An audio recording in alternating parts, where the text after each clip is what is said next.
Matthieu 9, 19. Jésus se leva et le suivit avec ses disciples. L'Évangile selon Luc nous dit que Jésus prit Pierre, Jean et Jacques avec lui. Il y a une raison à ça. Jésus prenait souvent ces trois disciples-là pour être des témoins visuels de ses plus grands miracles et de ses plus grandes manifestations de gloire. La foi en la puissance de Dieu vient de ce que l'on voit de ses propres yeux. Un survol des Écritures nous apprend que celui qui cherche la compagnie des sages devient sage. Celui qui côtoie une troupe de prophètes prophétise ensuite lui-même. Celui qui est le disciple d'un prophète puissant sera lui aussi puissant à son tour. Alors de même que Pierre, Jacques et Jean ont été les témoins privilégiés des œuvres les plus puissantes de Jésus, il n'est pas étonnant qu'ils soient devenus les colonnes spirituelles de la première Église.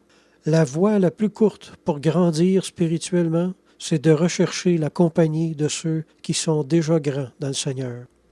Dans sa sagesse, le Seigneur a voulu que l'homme soit sanctifié par le biais de d'autres hommes.